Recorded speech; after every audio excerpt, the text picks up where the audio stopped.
Hello Manchester Academy, Miss Tregelles here today for the final day of the Manchester Academy Virtual Reading Programme. It is your favourite book week and I am reading one of my favourite books from lockdown called The Little Snake. After this, as with all grown-ups, Mary became very busy with her good, full life. She and Paul had no children, which made them slightly sad because they had wanted to raise a little boy and called him Lambo and teach him to climb trees. But sometimes what we want does not happen, even if we want it very much. Still, Mary and Paul were like an aunt and uncle to Dora and Peter's grandchildren, and in a way they became one very large and joyful family together, with outings and festivals and dancing and songs, and above the house they flew a red kite, which Mary discovered was a sign that whoever lived there had survived a great journey and was alive and well. Each evening the kites waved and bowed to each other and said in their own language, "Hurrah, we are alive, we are happy." And in this being busy, Mary did not exactly forget the snake, but sometimes she did not think of him very much. Also, she had not seen him since her wedding, and she had begun to think that he would not visit her again. Each night he sent her beautiful dreams, and sometimes she would hear his voice in them, chuckling or boasting. But when she woke, he would not be resting on her pillow or licking her ear with his tongue. And of course, time passed. And then of course, one particular day, Mary was walking in what was now her garden in Parakalon, a place with rose bushes and a seat beneath a tree. By this time, her 21 white hairs were impossible to see, because all her hairs were white. She was standing, looking at the kites, free in the blue, blue sky, and thinking that to love something did not mean that she could own it. She had loved Shade very much, and yet, in time, he had left the world. She could not keep him.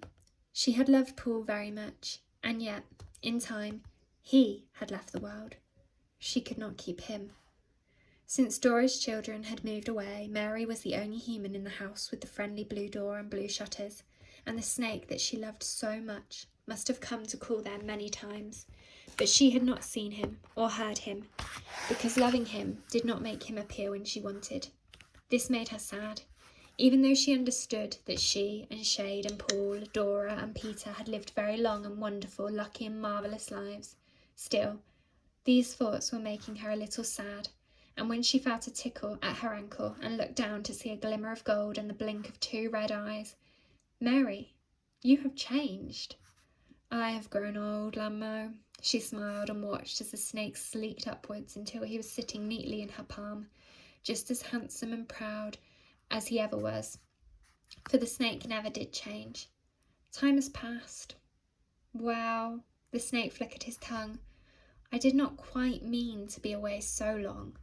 Then he climbed quickly to sit on her shoulder and whispered in her ear, "I am so glad to see you." And he looked at the 2 little diamonds that shone in Mary's ring, and the diamonds that were once tears, and they told Lammo so very much about love that for a moment he held his breath.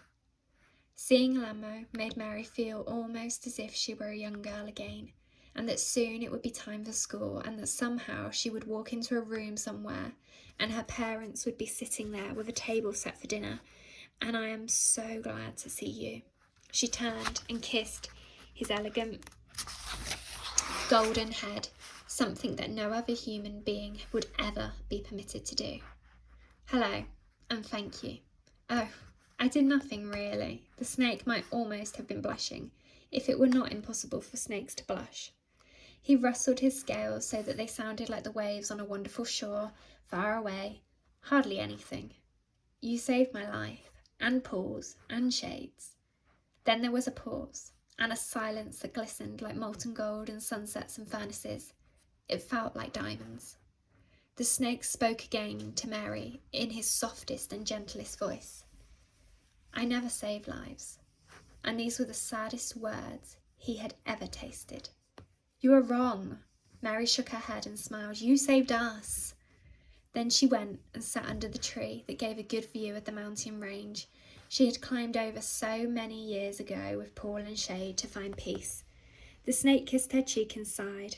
"Oh, Mary, you are my best friend. You are my only friend in all the world." At this, The friends nodded and were silent.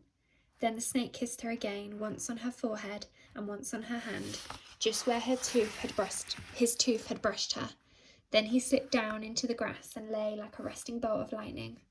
Mary told him, "I always wanted to make a bangle that looked half as beautiful as you, one that shimmered and glimmered."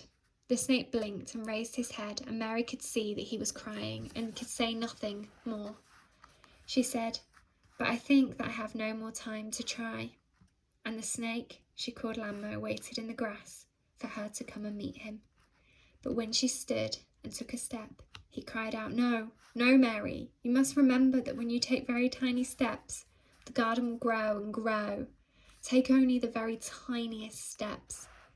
But then she took another step, and he called out, "No, no, Mary, you must take much smaller steps than that." But then she took another step, and he called out, "No, no, Mary, you must remember that if you take no more steps, then the garden will go on forever and ever and will not end, and nothing will end, not any more, not ever, please."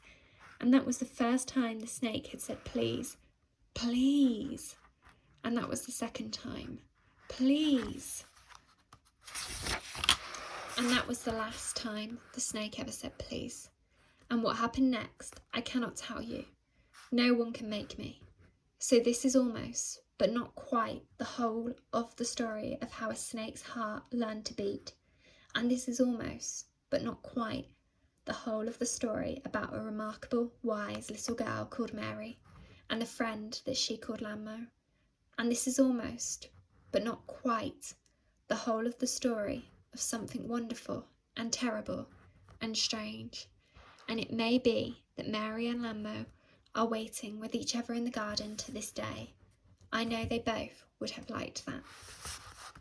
So we're finishing there. That's the end of the book. So I tried to choose extracts from the start, middle and end so you could get a feel, because I realised it was actually, although it was short, it was still too long to read across 5 days.